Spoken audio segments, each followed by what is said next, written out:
Doctor Pushpa Dwivedi, अध्यक्ष हिंदी विभाग, हर प्रसाद दास जैन महाविद्यालय आरा। स्नातक प्रतिष्ठा तृतीय वर्ष, प्रश्न पत्र अष्टम, सगुण भक्ति काल के अंतर्गत गोस्वामी तुलसीदास जी द्वारा रचित कवितावली के बालकांड के प्रारंभिक 10 छंद आपके पाठ्यक्रम में है बच्चों। आज हम लोग इस व्याख्यान में कवितावली के प्रथम और द्वितीय छंद का अध्ययन करेंगे। तो सर्वप्रथम बच्चों, आपको संक्षेप में हम कवितावली के विषय में बताते हैं कि गोस्वामी तुलसीदास जी द्वारा रचित कवितावली में श्री राम के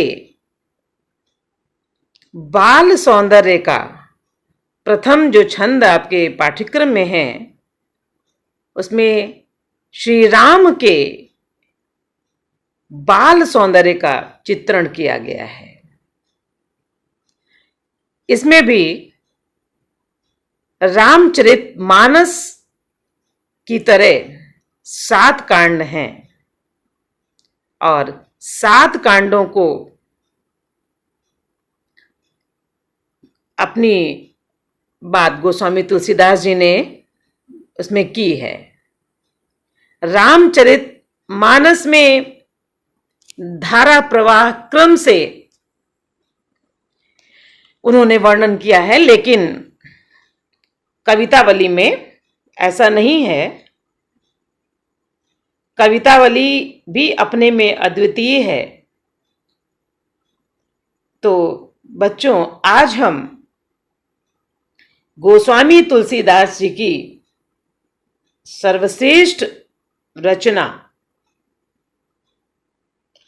कवितावली के प्रथम छंद का अध्ययन करेंगे और सर्वप्रथम उनके इस छंद का हम आदर्श वाचन करेंगे। अवधेश के द्वारे सकारे गई, सुत गोद के भूपति लय निकसे। अवलोकी हो सोच विलोचन को, ठगिसी रही जे न ठगे धिक से। तुलसी मन रंजन रंजित अंजन, नैन सुखंजन जातक से। सजनी ससिमे समशील उभय, नवनील सरोरुह से बिकसें। बच्चों, प्रस्तुत सवैया में गोस्वामी तुलसीदास जी ने अपने प्रभु, अपने आराध्य श्री राम के बाल सौंदर्य का, अद्वितीय बाल सौंदर्य का चित्रण किया है। प्रस्तुत सवैया में सूरदास ने जैसा बाल सौंदर्य का वर्णन किया है, उसका पूर्ण प्रभाव है। तो कहती है, एक सखी दूसरी सखी से कहती है कि अवधेश के द्वारे सकारे गई। द्वारे दरवाजे पर, अवधेश अयोध्या के राजा कौन? दशरथ। सकारे प्रातः काल, सुत गोद कै भूपति लय निकसे। सुत पुत्र कौन? श्री राम। कै भूपति राजा, निकसे निकलना, कि अवधेश के द्वारे सकारे गई, सुत गोद कै भूपति लय निकसे। कि हे सखी, आज प्रातः काल जैसे ही मैं राजा दशरथ के द्वार पर गई तो वहां उसी समय महाराज अपनी गोद में सुत गोद के भूपति लय निकसे कि महाराजा दशरथ अपनी गोद में श्री राम को लिए हुए बाहर निकले कि अवधेश के द्वारे सकारे गई सुत गोद के भूपति लय निकसे कि राजा दशरथ के द्वार पर जब मैं सुबह गई उसी समय वो अपने पुत्र को अर्थात श्री राम को गोद में लेकर निकले कि अवलोकी दर्शन करना और सोच विमोचन का अर्थ है कि शोक दुख से छुड़ाने वाले, शोक दुख को दूर करने वाले, ठगी सी मुग्ध सी। तो कहते हैं कि अवलोकी हो सोच विलोचन को, ठगी सी रही जे न ठगे थिक से, कि उनके अद्वितीय रूप सौंदर्य को देख करके, और कैसा सौंदर्य, जो सभी शोकों को दुखों को दूर करने वाला, मैं ठगी सी रह गई, मुग्ध सी हो गई। होता ना कभी जब हम ऐसे किसी अद्वितीय सौंदर्य को देखते हैं बच्चे को, तो कुछ समय के लिए एकटक उसको निहारते रहते हैं। तो यहाँ एक सखी दूसरी सखी से कहती कि ऐसे रूप सौंदर्य को देख करके मैं कुछ देर के लिए ठगी सी रह गई, अर्थात मुग्ध सी हो गई, हैरान सी हो गई, इतना सुंदर सौंदर्य। और क्या कहती हैं कि जे न ठगे धिकसु, कहती हैं कि यदि कोई ऐसे अद्वितीय सौंदर्य को के प्रति यदि मोहित नहीं होता है, मुग्ध नहीं होता है, या ठगता नहीं है ऐसे सौंदर्य को देखकर, तो ऐसे व्यक्ति को धिक्कार है, अर्थात उसके अंदर सौंदर्य बोध है ही नहीं। तो कहते हैं कौन ऐसा होगा जो ऐसे अद्वितीय सौंदर्य को देख करके, और वो सौंदर्य कैसा, जो सभी शोक और दुखों को दूर करने वाला, यदि मोहित नहीं होता ऐसे सौंदर्य पर, तो ऐसे व्यक्ति को धिक्कार है। अर्थात गोस्वामी तुलसीदास जी ने अपने आराध्य, अपने प्रभु, अपने इष्ट श्री राम के अद्वितीय सौंदर्य को बहुत ही अच्छे ढंग से बताया है, बहुत ही अच्छे ढंग से उसको वर्णित किया है उन्होंने। और क्या कहती हैं कि तुलसी मन रंजन रंजित अंजन नैन सुखंजन जातक से। क्यों ना एक सखी ठगी रह गई, क्यों उनके रूप में सौंदर्य में से मुग्ध हो गई, कि उनके मन रंजन अर्थात मन को लुभाने वाले, रंजित अंजन काजल लगे हुए, रंजित यानी काजल लगे हुए नेत्र, नैन सुअंजन, नैन सुअंजन, खंजन जातक से।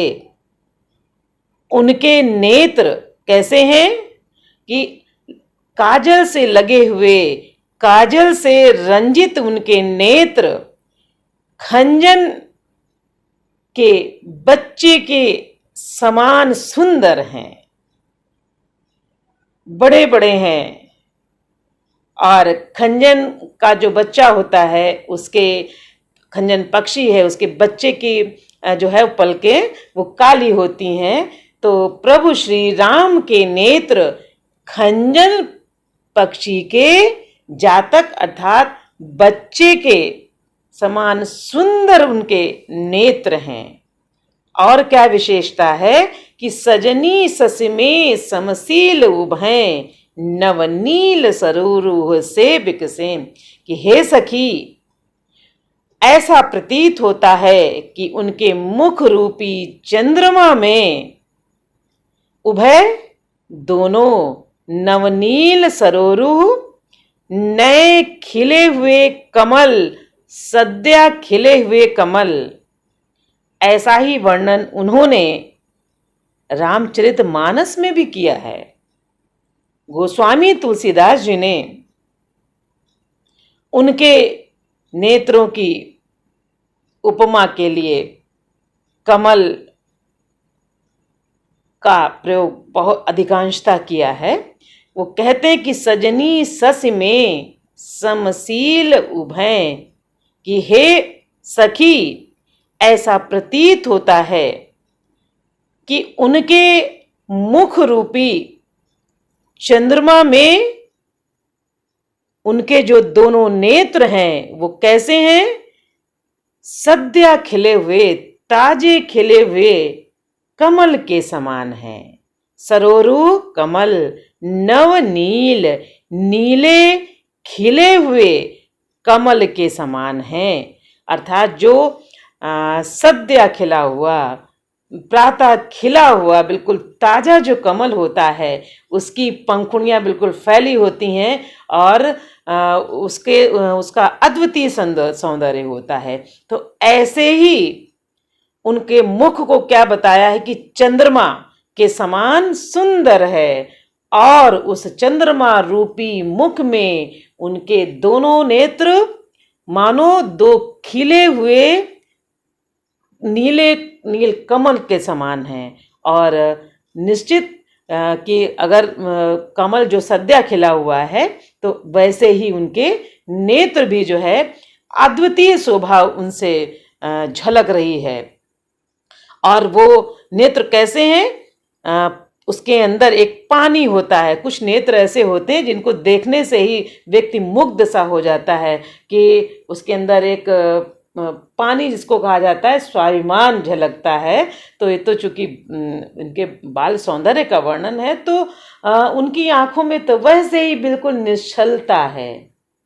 तो यहाँ पर गोस्वामी तुलसीदास जी ने बताया है कि ऐसे खिले, ऐसे चंद्रमा के समान मुख वाले और कमल के समान नेत्रों वाले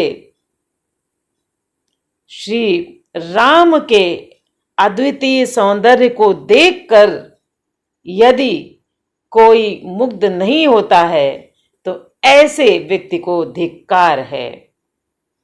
तो यहाँ पर उन्होंने क्या कहा, एक जो सखी है वो दूसरी सखी से श्री राम के अद्वितीय सौंदर्य की बात करती है। इस प्रकार बच्चों, गोस्वामी तुलसीदास जी ने प्रस्तुत छंद में राम के अद्वितीय सौंदर्य का वर्णन किया है। इस छंद को हम कवितावली का मंगलाचरण भी कह सकते हैं। यहाँ पर नयन सौंदर्य का वर्णन, कि उनके नेत्र, बताया ना कि उनके नेत्र खंजन पक्षी के बच्चे के समान सुंदर हैं, कि नेत्र उनके कैसे हैं? बहुत ही सुंदर हैं। और शशि शब्द राम के मुख का प्रतीक है। और खिले नयनों की उपमा कमल और खंजन नयन से दी गई है, जो परंपरागत प्रतीक हैं।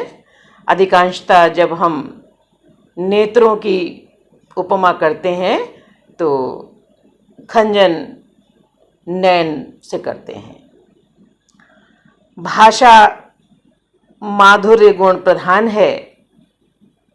वात्सल्य रस के साथ साथ भक्ति भावना का भी समावेश है। वर्णन कृष्ण काव्य से प्रभावित है, लेकिन ये वर्णन बहुत ही अद्वितीय है। इसमें प्रभु श्री राम के प्रति गोस्वामी तुलसीदास जी की भक्ति प्रकट होती है, और वो भक्ति कैसी है, जो अपने में एक ऊंचा स्थान रखती है प्रभु श्री राम के प्रति। सूरदास ने भी अपने आराध्य श्री कृष्ण का ऐसा ही वर्णन किया है कि उनका सौंदर्य वर्णन श्री राम से किसी मायने में कम नहीं है। प्रभु श्री राम के अद्वितीय सौंदर्य को देख करके अगर कोई मोहित नहीं होता है तो उसको वो धिक्कारते भी हैं। तो धिक्कारने का तात्पर्य यह है कि वो अपने प्रभु के बाल सौंदर्य को सर्वश्रेष्ठ सिद्ध करते हैं। सिद्ध क्या करते, उनका रूप सौंदर्य तो अद्वितीय था ही।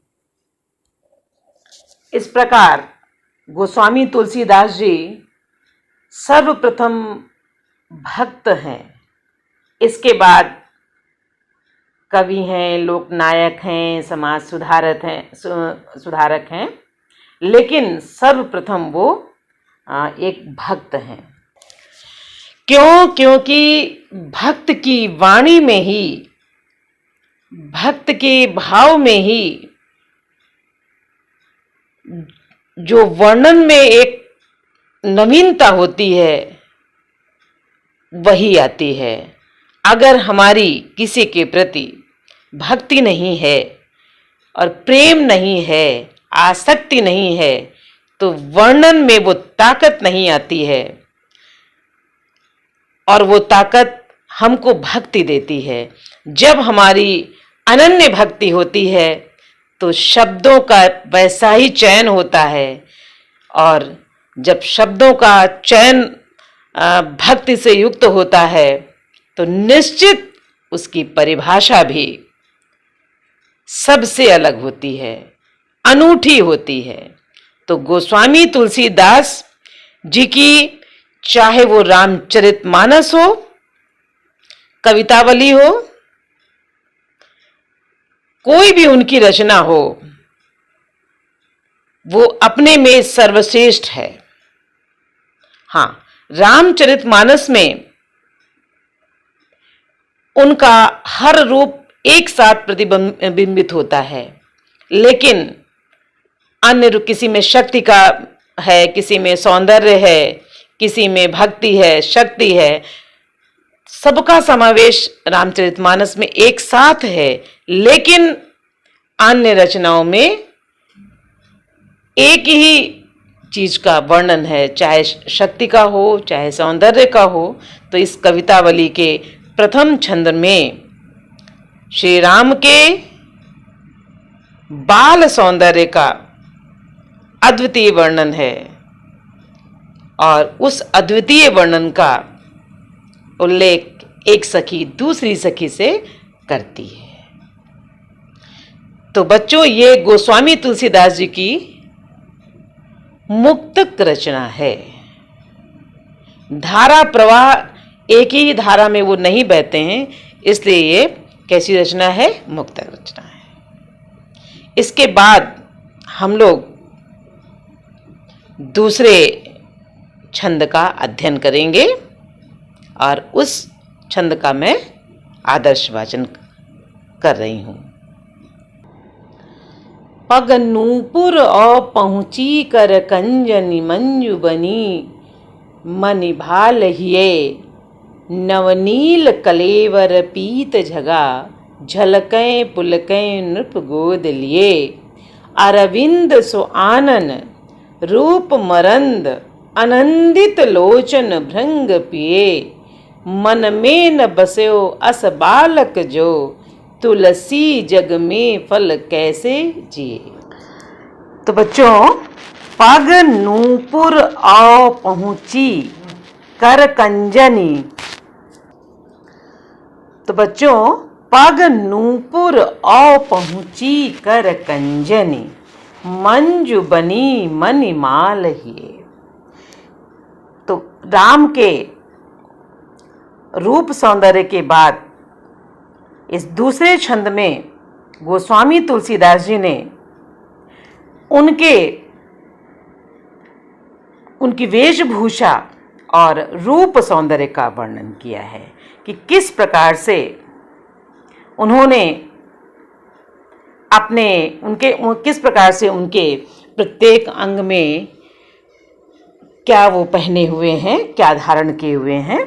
कि पग नूपुर, पग पैर, नूपुर घुंघरू, और पहुंची कर कंजनी, कि उन्होंने पैर में घुंघरू वाली पायल पहन रखी है, सुशोभित हो रही है, और हाथ में पहुंची पहने हुए हैं। एक प्रकार से काला धागा होता है जो बच्चों के हाथ और कमर में बंधा होता है।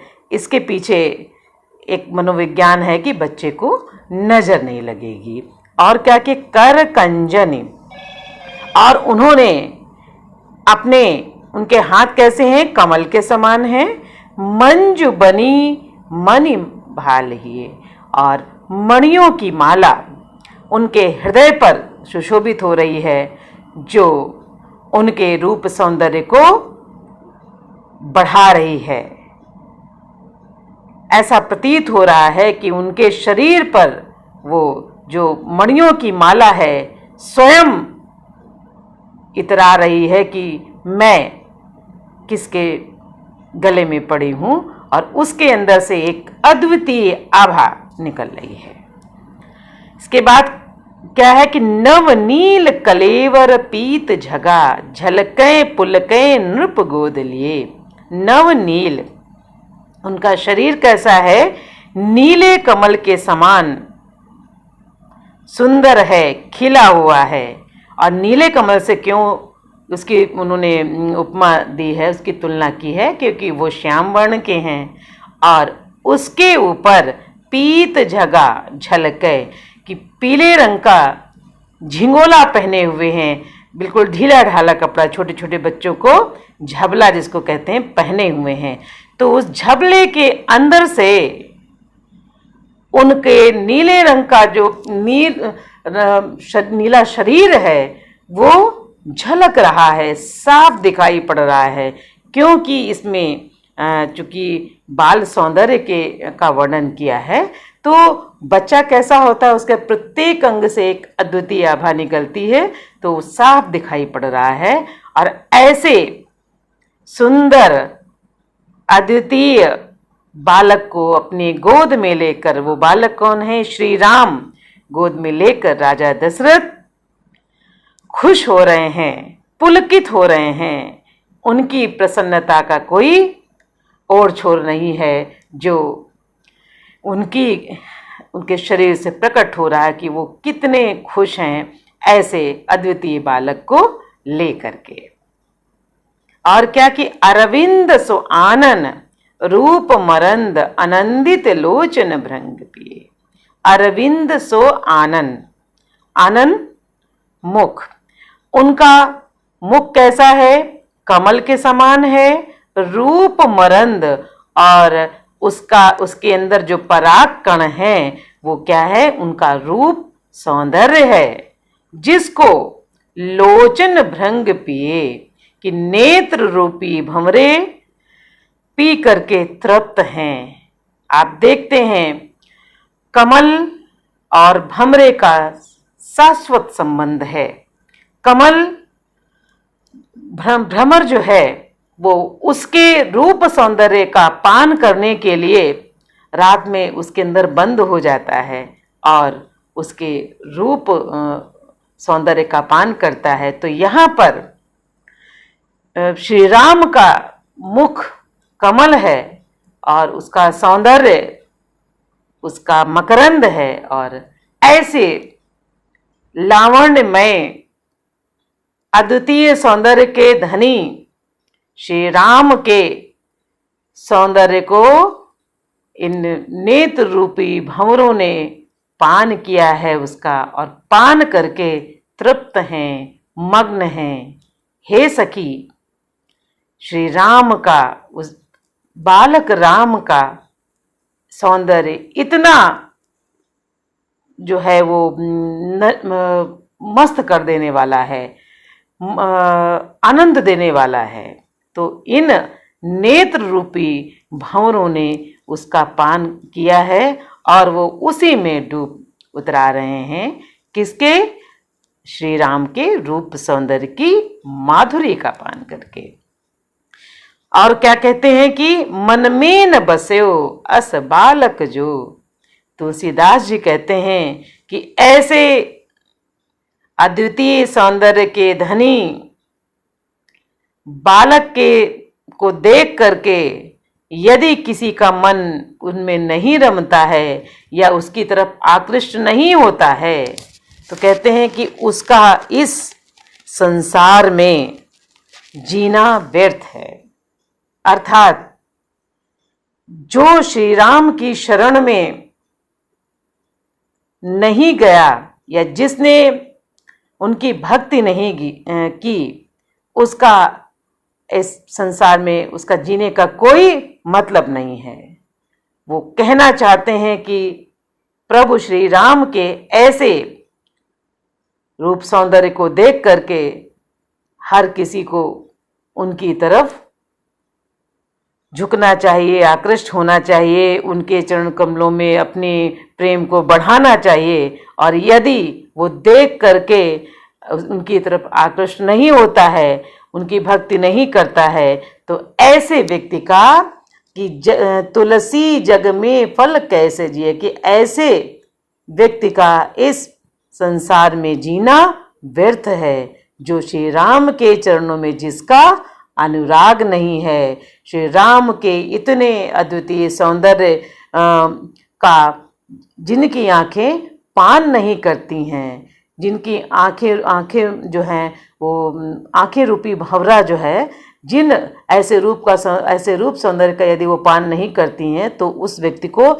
जीने का कोई अधिकार नहीं है। तो यहाँ गोस्वामी तुलसीदास जी ने अपने प्रभु श्री राम के अद्वितीय सौंदर्य, और वो कैसा सौंदर्य है, बालपन का है, बाल सौंदर्य है। और बाल सौंदर्य कैसा है? जो नेत्र रूपी भंवरों को तृप्त करता है। तो इस प्रकार बच्चों, प्रस्तुत छंद में गोस्वामी तुलसीदास जी ने राम के अद्वितीय सौंदर्य का वर्णन किया है। गुण माधुर्य है, उनकी रूप माधुरी का वर्णन है। और रूपक नेत्र रूपी भ्रमर कहा है, तो यहाँ पर रूपक अलंकार और उनके मुख की उसके समान बताया है, कमल के समान। तो रूपक और उपमा अलंकार का प्रयोग किया गया है। भाषा सहज है, सरल है, क्लिष्टता का समावेश नहीं है। हम जब आदर्श वाचन करते हैं तो अपने आप में भाव स्पष्ट होने लगता है। यहाँ पर उन्होंने नख शिख कि उन्होंने किस प्रकार से उनके प्रत्येक अंग में उन्होंने क्या धारण कर रखा है या उनको क्या धारण करवाया गया है, कि पैर से लेकर के और शिखा तक जो वर्णन होता है वो भी उसकी छटा हमको दिखाई पड़ती है उनके रूप सौंदर्य के वर्णन में। तो प्रस्तुत पद में गोस्वामी तुलसीदास जी ने अपने आराध्य की भक्ति को सर्वश्रेष्ठ माना है और बताया है कि जिस व्यक्ति के हृदय में राम का ऐसा सौंदर्य नहीं बसता है संसार में उसके जीवित रहने का, प्रश्न करते हैं कि संसार में इसके जीवित रहने का कोई फल नहीं है और कोई प्रयोजन नहीं है। अर्थात राम प्रेम के बिना संसार में जीवन उसका क्या है, व्यर्थ है। उन्होंने अपने प्रभु के चरणों में मन लगाने की बात की है कि उनके सौंदर्य में जो डूबा उसी की नैया पार हो सकती है, उसी का जीवन सार्थक होगा। और प्रस्तुत छंद की भाषा ब्रज भाषा है। तो बच्चों, आज हम लोग ने गोस्वामी तुलसीदास जी द्वारा रचित कवितावली के 2 छंदों का अध्ययन किया, प्रथम और द्वितीय। आगे के व्याख्यान में हम अन्य छंदों का अध्ययन करेंगे। आज बस इतना ही।